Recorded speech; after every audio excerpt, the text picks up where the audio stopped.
My name is Gary Butterfield. My name is Kay Ross. And you're listening to Best Quality Vacuum, the Duckfeed show about the Vince Gilliverse. So Breaking Bad, El Camino, Better Call Saul. Yeah, and this week we are talking about Rabid Dog, an episode that was written and directed by Sam Catlin and originally aired on September the 1st of 2013. Yeah, Steven Seagal in Rabid Dog. Yeah. Changing the intro there for people who didn't read the Patreon post about it or hear it on other shows. I've gone from the Jesse Pinkman of the podcast to the Kim Wexler of the podcast. Yeah. Even though there are a lot of conspiracy theories about Jesse Pinkman being trans, and it's all based on outfits. It's just based on like the colors of outfits. I've seen people joking that Jesse has T-boy swag. Yeah. Yeah, but as far as I know, that was only, I don't know. I've not seen anybody seriously transvestigating Jesse. Yeah, I don't know if that's, I have no ability to tell when people are being serious about transvestigating. Yeah. Or if they're just joking about transvestigating. Yeah. I saw jokes about that going around. I've not seen anything serious. But yeah, no. Trans here. Lady. K. Mm-hmm. Yeah, we don't have to talk about it anymore if you don't want to. Yeah, I fucked it up in the intro. It's a hard habit to break. Yeah. Well, yeah, you know, I've been saying your old name for, 15 years or whatever. Yeah. 14 years. You've been saying it for 37 years. Yeah, something like that. Yeah. Yeah, somewhere in there. I think that's how old you are, 38. 30, in there. Yeah, 37. Don't add. Yeah, you got it. Shit. Yeah. We're in all these episodes as we end season 5 are all cliffhangers. Yes. This episode picks up immediately after the last one. Mm-hmm. Jesse broke in and he dumped gasoline all over everything, and we cut to credits. And now we're picking up right when Walt gets home to see that this has happened. Yeah, they cut to credits in the middle of action a lot as we go. Yes, it's going to happen at the end of this next episode as well. Mm-hmm. Yeah. So this episode's kind of cut in two. We have the opening being about Walt trying to deal with the gas stench in the house. Mm-hmm. And also, the fact that somebody tried to burn down his house. But then we switch over to Jesse's side of the story where he is working with Hank. We get the team up. We actually go back in time to see what happened. Yeah. Before the episode. I don't know that Breaking Bad has done that other than like the plane intros. Right. Typically the show takes place in a linear progression. Mm-hmm. It's weird. Yeah. It's a thing. This episode is interesting because like this episode and the next one, tons of good stuff happens in them, and it's necessary, to have this to get here. But it does feel a little bit like we're still kind of place setting. All the stuff with Walt dealing with the gas feels so quaint. Well, I have it in the notes later. He's trying to pretend to be season 1 Walt again. Yeah, there's like a season 1 Walt section of this, and it's kind of cute. Yeah, I understand it for contrast, and nobody buys it. Which I like. No. But it also, I remember when I was watching this episode, being a little frustrated that like I wanted things to move faster. Yeah. This episode ending where it ends and the next episode ending where it ends being excruciating. Mm-hmm. And part of that's intentional, like excruciating, non-derogatory. It's creating suspense, but part of it was just like, I can't believe we're spending this much time talking about this fucking gasoline. And like, we had to show the cleaners coming over and telling them they can't fix it. Uh-huh. Like we had to get that on camera. Yeah. Huh. So I was watching this with a special eye because we've kind of talked about in the lead up to season 5 here, saying like, it feels a little like everything that happens is really good, but also the second half of the season does feel like it has like 1.5 too many episodes in it. Yeah. And I'm trying to identify, like in my head, Rabid Dog and Tohajali were the ones where that happens, Mm-hmm. Just because so little happens after the big climax in Ozymandias, right? There's only a few episodes of that. Yeah, there's 2. Yeah, there's just one about Walt, and I probably could have done more time with Walt in the cabin. Yes. I don't know if that's a popular opinion. Mm-hmm. I don't know if people like that part, but I like that. But I don't know. I don't know if like the events in these 2 episodes could have been compressed to show to show the same stuff without it feeling rushed. So it's hard for me to like look at this in a first and worst kind of sense and say, this is where they fell down. The ideal thing would have been this show being on cable instead of kind of, just basic cable stuff, or as opposed to being on this kind of network, being on like HBO where episodes can be as long as they need to be. This season being, instead of being 16 episodes, being 14 episodes, some of which were like 60 minutes long, I think would have been perfect. Yeah, they do that. There are some episodes that exceed the run length on this. Yeah. But, just a bit though, but it's not as I was recently watching through Deadwood and reminded of like, oh, sometimes these are just like an hour long and sometimes they're 48 minutes. Yeah. Like they really varied up just depending on how long the story needs. Yeah. Yeah. He's working with Hank. We're getting this kind of cat and mouse between them and really Walt's moral conundrum, what to do about a problem like Jesse. Yes. There's not a lot of production details for this. There's more of it for the next episode. So we're going to get right into it here.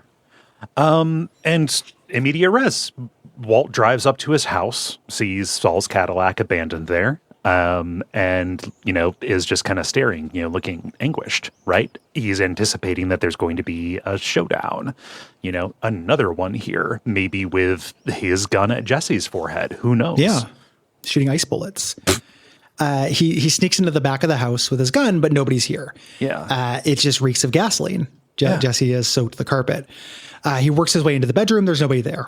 Yeah. He's kind of doing detective work. He goes out to the car, sees that there's a CD that has some lines of meth. Yeah. So Jesse's high again, snored this up and broke in. Right. Uh-oh. But there's no sign of him. So something happened, and that is a mystery. This is put together so tensely.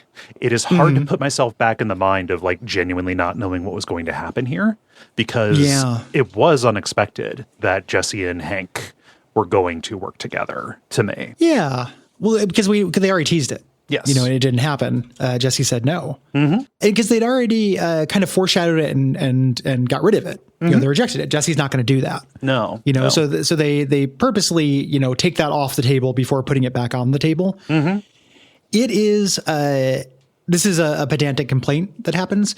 This last season of the show does rely on a lot of quinky dinks. Yeah. The order of operations of Hank getting there before Walt. And everything, like it is a lot of quinky dink going on. And then, Walt getting the car out of there before Skylar gets there. There's a lot of that going on. Just ships passing the night and working out.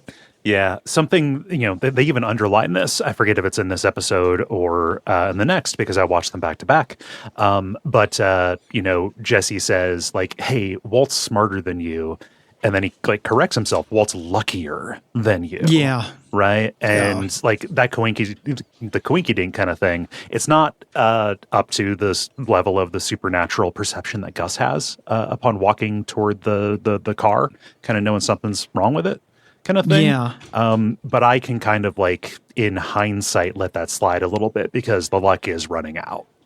Yeah, I definitely let it slide. Luck happens in real life. Coincidences happen in real life. It's just, you notice it on rewatch. Like everything has to happen to be composed to enter this ultimate tragedy that happens at the end of Dahajali, in Ozymandias, all these things have to happen to make that work. Right. These are dominoes that are being set by accident, but stranger things happen all the time. Yes. So some time has passed. Walt has had some cleaners over for the gasoline. And he's sending Huel out to check on Junior at the high school, saying like, hey, I don't know that he'd go after my kid, but we can't be too safe.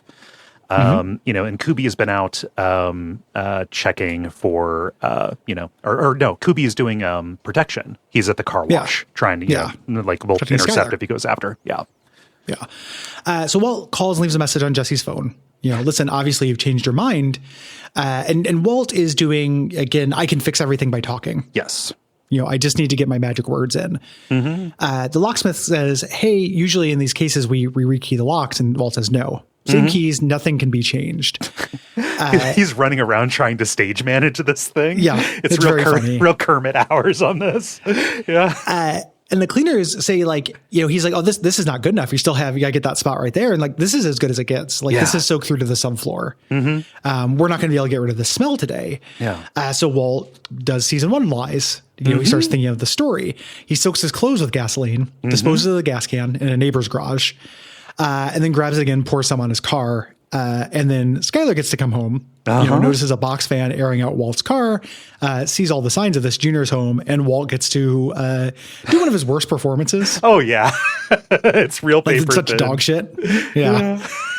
He doesn't have the juice for this anymore. Like this elaborate of a low stakes lie is not going to, like his history has happened, and it doesn't work on Junior and Skylar for different reasons, but you can see on their face, like, hey, I know what you're doing. Yeah. She comes in like, what happened? He goes, what happened is I should sue somebody. Like, what happened is my boss was coming over the same day that, it's real sitcom bullshit. Yeah. So there are these two ladies that wanted to date me, but yes, get this. They both wanted to go to the same restaurant at the same time. Yes. It's very Cheers. A pump malfunction. So the idea being he put the nozzle in the car and just sprayed gas everywhere, all over him. And then enough so much that it soaked him that he like rolled around on the floor. Yeah. And stuff. Just like, oh yeah. No, I got home and I wanted to shower, but I left my soaked clothes on the living room floor. And then, there's a hose there right next to the air, for the tires. Yes. Yeah. It's real dumb. And Skylar does not buy this at all. And Junior says, Dad, can you please just tell the truth? And that's good. That's a great moment. Yeah. Of just like, oh shit. And then you see Walt's face. He's like, no, that didn't happen. You didn't have a pump malfunction. You fainted. Yeah. You had a fugue state as you were pumping gas and you spilled gas all over yourself. Yeah. And Walt rolls with this. He's still quick-witted enough to roll with that. Yeah. And I'm not that frail. That didn't happen. Yeah. But listen, we can't stay here until we get new carpet. And Junior says, oh, Uncle Hank and Aunt Marie have room. And Walt's like, how about, just this is Walt and I'm going to buy you a Dodge Charger. Yes. How about a nice hotel? Like, yeah, you're going to get your own room. Yeah. Which is a dream. Yes. As a kid. Mm-hmm. Like, what an incredible situation. To get your Home Alone too, right? Yeah, with a pool and stuff. So we cut over, Saul's looking at his face in the mirror. Yeah. It's all bruised up. He got the shit beat out of him by Jesse. Yes. I never should have let my dojo membership run out. Very cute.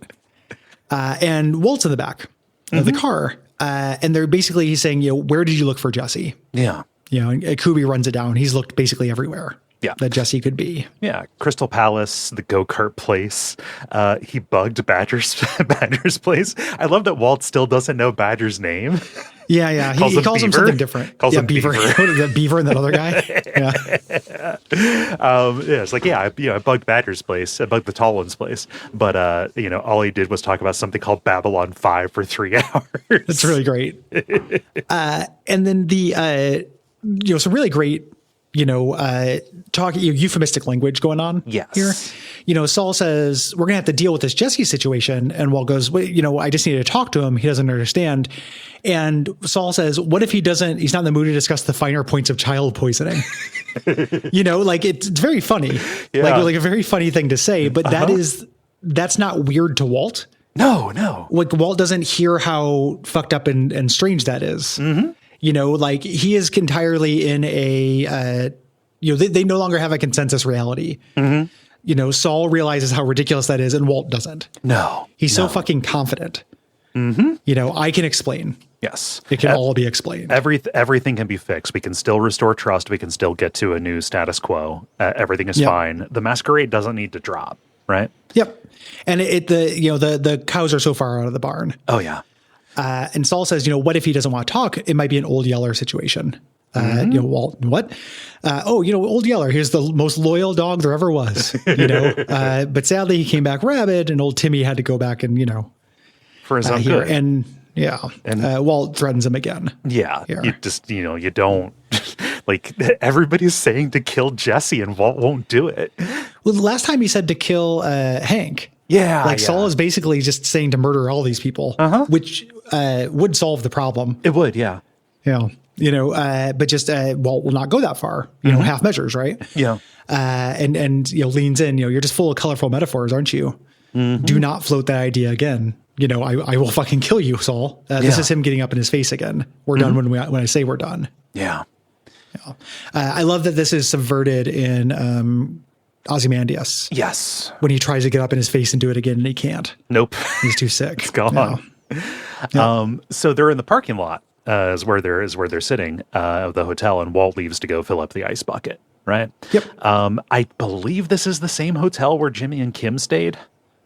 It would say on the wiki. The wiki's full of that kind of thing. Yeah, I didn't notice it. If I read it, I don't remember it. It looks real similar. I didn't do a direct comparison because I can't remember which episode and at what point that was. But yeah. If you're curious, I want to look it up. I'm sure it's just on the wiki for this episode. Mm-hmm. I looked there. It wasn't there. Yeah. Skylar, Walt comes back being like, oh, there's a line for the ice machine and it sprayed gas all over me or some bullshit. And Skylar's like, how's Saul doing? And immediately, shuts him down. And she's I saw you in the parking lot. And Walt, again, he's losing it. Like he's losing his power. You're like, are you spying on me? Like trying to turn around. And she's like, yes. And I feel awful about it. I'm trying to take the moral high ground here. Yeah. It's just not going to work. His tricks are out of juice. Yeah. He's faded. Yeah. And she wants to know, like, hey, what's going on? And he says, first of all, it's no big deal. I love it. Real good. Jesse got mad about something that I did or something he thinks I did. And I did it.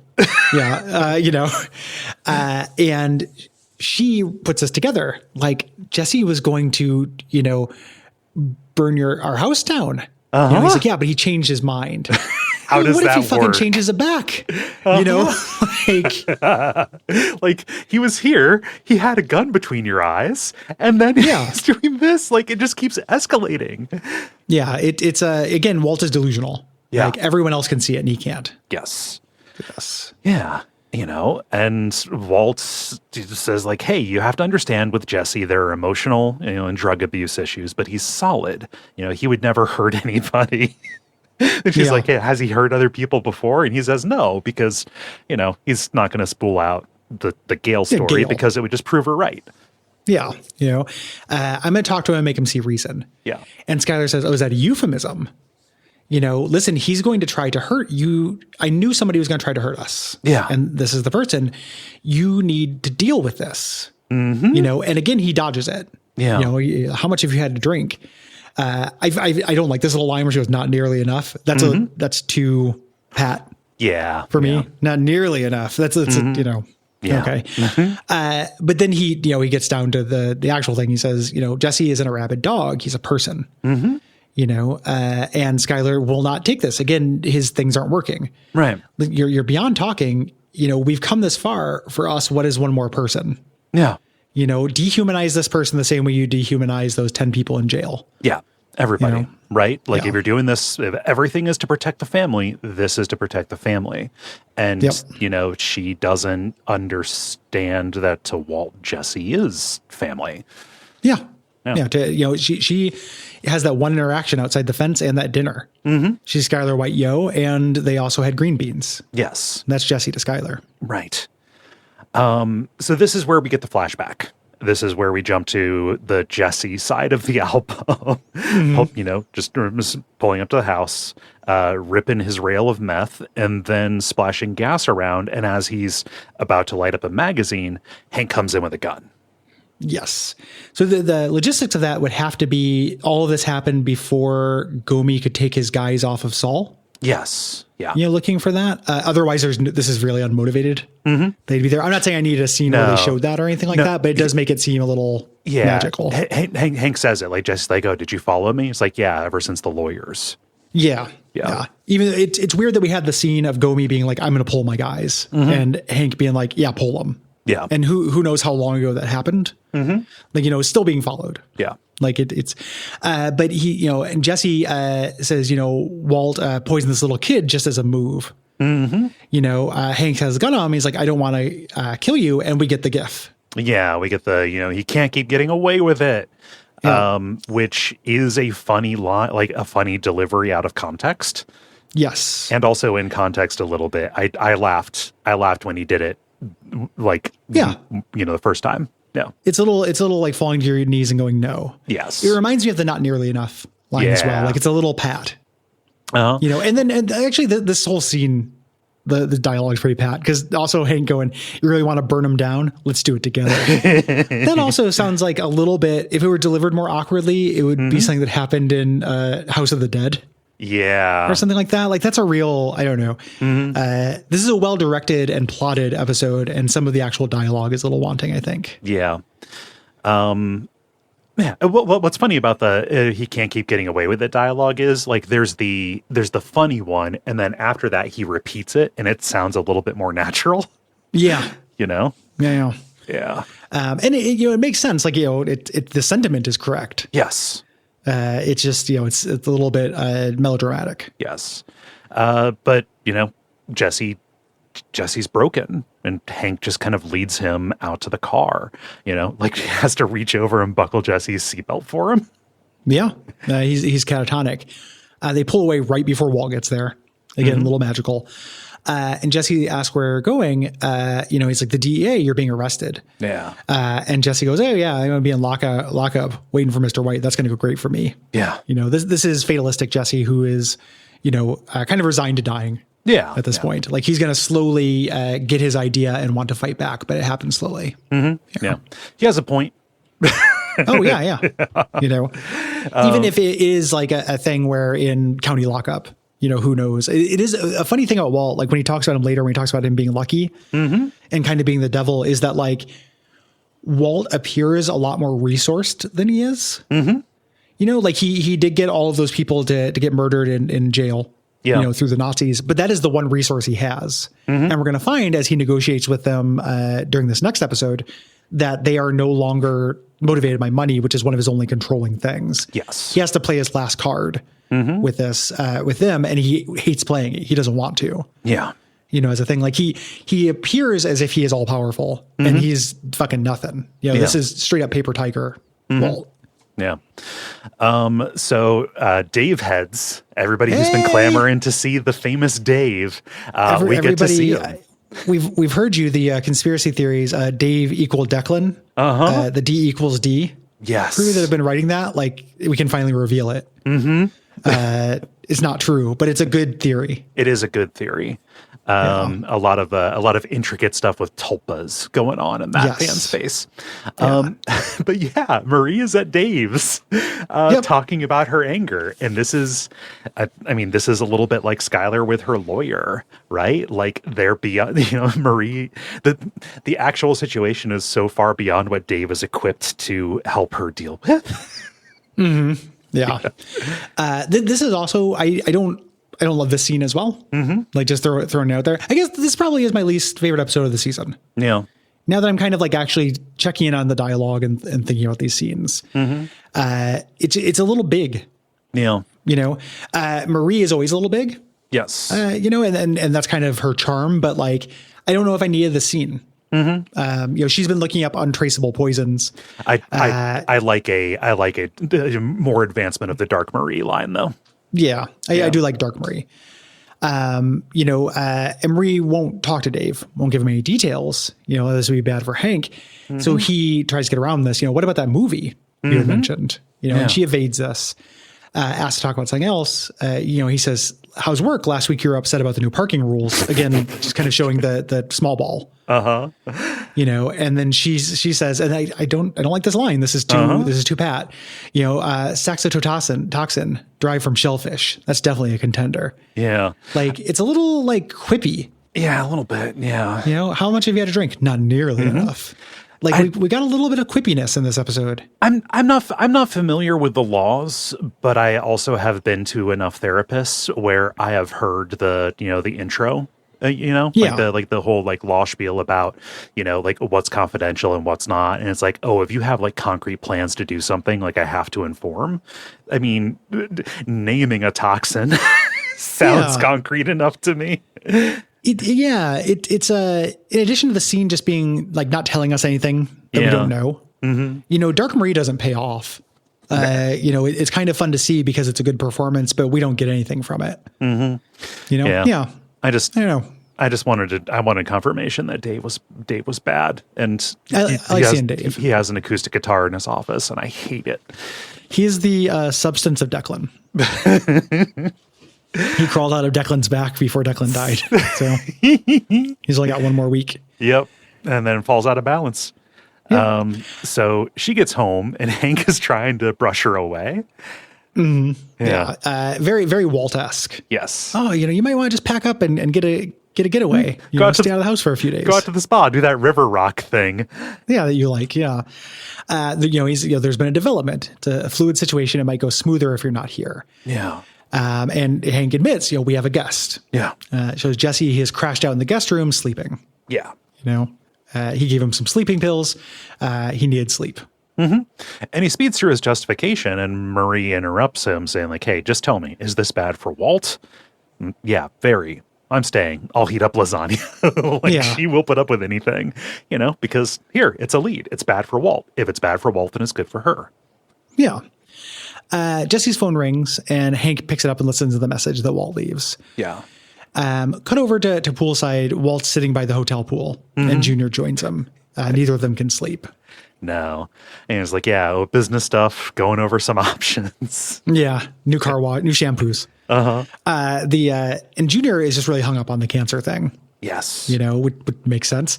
Walt tries to comfort him, and it's, semi-effective. Junior hugs him. Yeah. Walt's really going through it. And because of him being the architect of his own shit, he has to do this alone. Mm-hmm. Like, he can't talk to anybody who's going to be sympathetic. This is genuinely, a difficult situation he's in. This is heart-wrenching. He's alone in it, 100% alone. Yeah. So Jesse wakes up and he's looking at photos of Walt at Hank's, kind of getting a view of Family Man Walt. I forget if we've seen this photo before, but the one of Walt dressed up as Santa Claus with Skylar. Yeah. Yeah. I don't think so. I think this is new. Yeah. But he's looking around and then goes out into the living room. Marie asks if he wants some coffee, and Hank and Gomi are here setting up video equipment. They're going to make a tape of their own. Yep. If you look at I did this as well. Uh-huh. If you freeze it and look at the bookshelf here, because I want to see what kind of DVDs Hank has. Yeah. I don't know. I do that with real life people too. Yeah. Yeah. It's people sometimes through their media. Mm-hmm. They got a copy of Deadwood. Makes sense. Copy of Under the Dome. I also spotted the Breaking Bad DVD. Mm-hmm. Yeah. The Deadwood box set and a gun is in that. And then the Under the Dome series hadn't premiered, but the book is there. What's his name? Sex Gifts. Dean Norris. Dean Norris. I have to say Sex Gifts to remember his name. Hank. Hank. Yeah. He's a character in that. He's Under the Dome. Yes. Yeah. Yeah. Jesse asked if this videotape is the only plan. Mm-hmm. They're going to do the videotape. It's like, listen, I don't have proof. Like, it's just my word against his. Yeah. And Hank says, no, just tell your story. Mm-hmm. On the DVD, there's more of this tape of him telling the story. I'm looking forward to watching that in the deleted scenes. I've never actually done the deleted scenes for the last 2 seasons of this. No, neither have I. Because I got I watched them when they first came out, and then I watched them on streaming. Mm-hmm. I never watched these on DVD. Yeah. We cut to later, and Hank asked Gomi if he believes him. He's like, yeah, no, it's true. I believe him, but he's right. We have no proof. He's a convict. He's a convicted junkie. Mm-hmm. It's a real problem. Like, we have other options, though. The story gave them a couple of leads who are alive. Todd, Lydia. And Hank's like, well, how about this? And then plays the message that Walt left, asking to set up a meeting in the Albuquerque Plaza. Yeah.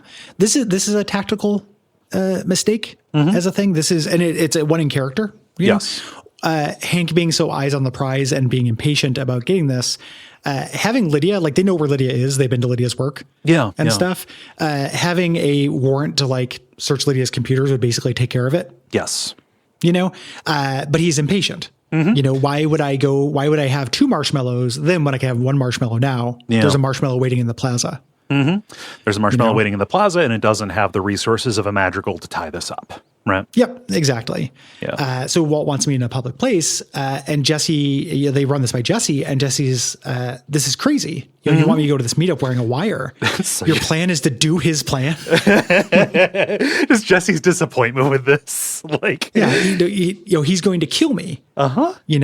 And then I love Hank being like, no, you know what? He's ruthless, but I don't think so. Listen to these messages, listen to your story. When it comes to you, he cares about you. Yeah. He's killed people for you. Yeah, and it's true. You know, it's part of the tragedy of Breaking Bad, right? Like, it's not, you don't have to hand it to him, but he does care about Jesse. Yeah. You know, that these 2 episodes, him churning about this is about that. Yeah. You know, and Jesse can't see it because it's totally fucked up and it's an abuser's care. Oh yeah, but it is care. It is a weird and wrong kind of care. Yes, that I would not want to be on the receiving end of. No, it's like you can abuse somebody you love and you can love somebody you abuse. Yeah, like it happens all the time. Happens every day. You know, but you know, Hank is being genuine here. Like, no, he cares about you. And Jesse's like, oh yeah, well, Mr. White's totally gay for me. And Hank's like, no, he is. He's super gay for you. Here are all the things he's done that have been gay for you. It is super gay to kill for somebody. It's super gay to, you know, run over some drug dealers. It's one of the gayest things you can do. It's just a fact. Yeah, it's the agenda. The homosexual agenda is running over 2 drug dealers. Yep. Yeah. The Aztec is the most popular homosexual car. Oh man. So yeah, saying like, yeah, this is not going to go. This is not going to go as you plan. It's just not.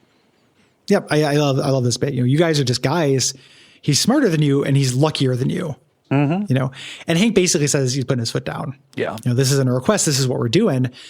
Gomi says, hey man, is this right? You know, Jesse might be right. He's trying to kill him. And Hank is an asshole. Yeah. Like, oh, he's just a junkie murderer. If Walt kills him, hell yeah. Yeah. Like we still get our evidence. Yeah. And, you know, Jesse's a tool, right? He doesn't, you know, his usefulness hasn't changed, you know, Hank's opinion of him. Yeah. Yeah. So Hank sends Jesse out into the plaza, and Jesse is super, you know, paranoid, freaking out. You know, he walks up, it's similar. He sees Walt similar to like when he walked up to the dealers, like he's kind of hyped up. I assume he's not on meth. No. Came from Hank's. Yeah.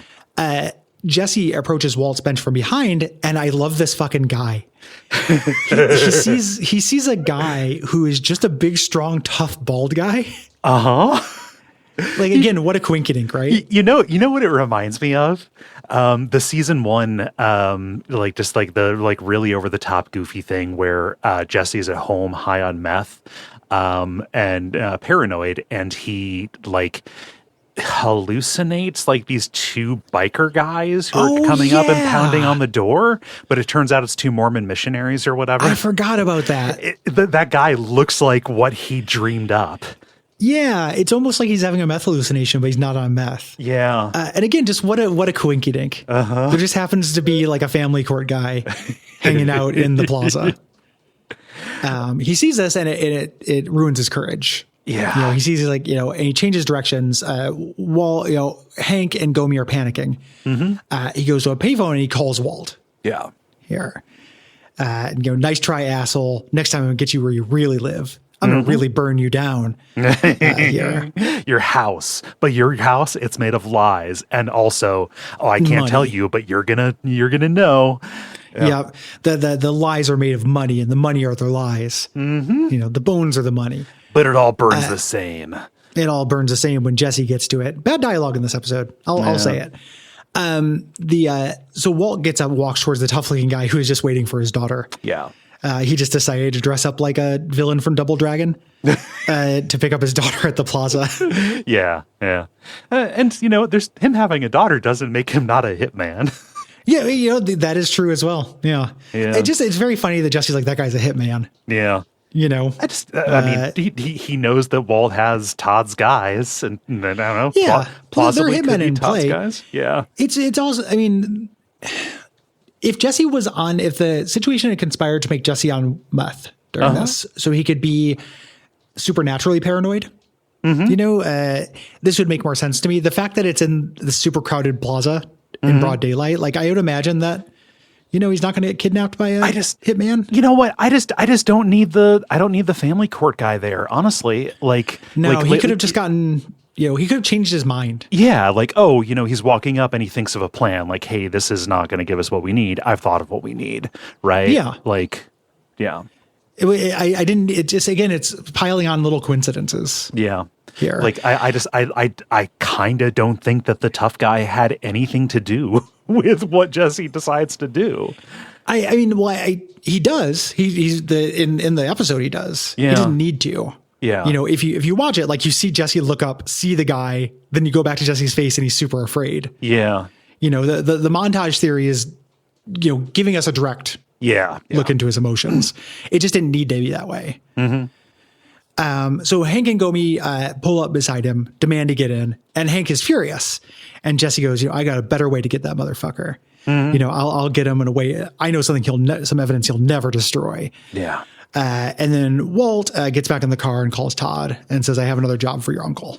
Yeah. He's decided to put down the rabid dog. And this is a terrible idea.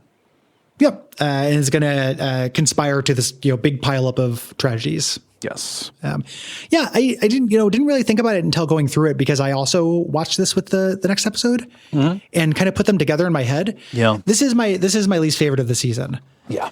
I just don't think the dialogue's there. Usually you can kind of get both. Yes. But yeah, I don't think Sam Catlin did a great job on the dialogue on this one. No. I'm pretty much on the same page. No.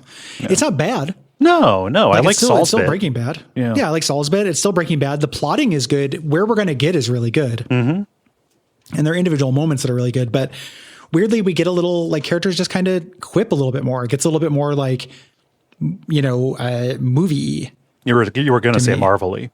Yeah. I was going to say Marvel-y, but it's not quite Marvel-y. Yeah. Like, how much have you had to drink? Not nearly enough. That's pretty Marvel-y. Yeah. You know, that's a Tony Stark line for Skylar White to say. That sucks. Yeah. But like, you know, I understand people do talk like that in real life. It just when people do that, it sucks. You know, so it just, you know, it's, I don't know. Don't perform for an audience to each other. It's weird. Yeah, it's weird. Don't do that. Yeah. But yeah, you know, it's fine. The next episode's much better, and then we're in the home stretch of super golden shit. Yes. Even though we have a mechanical or robot machine gun. What should people do if they like the show? If people like the show, they can go to patreon.com/Duckfeed.tv. There you can kick us a few bucks a month and get a whole bunch of bonus content. If you like us talking about media stuff, we've got a monthly show about horror movies. We just did Creep 2, a very good movie. It features the creep. If you like movies with the creep in it, it's got the creep in it. Yep. You know? We do a bunch of other stuff. You can check it all out on the website. You can also leave us ratings and reviews on Apple Podcasts, Podcast Addict. You know, people rewatch Breaking Bad all the time. It is still considered, you know, on many polls to be the best TV show of all time. People keep going to it. Have them go along with it with us. Yeah. Also on those lists, Better Call Saul, which we're getting to soon. We're coming up on that real quick. Yeah. If you have thoughts about the last season of Breaking Bad, it's now is the time. Yes. When you're hearing this, for sure. We're recording this pretty close to when it airs. So yeah, write in soon.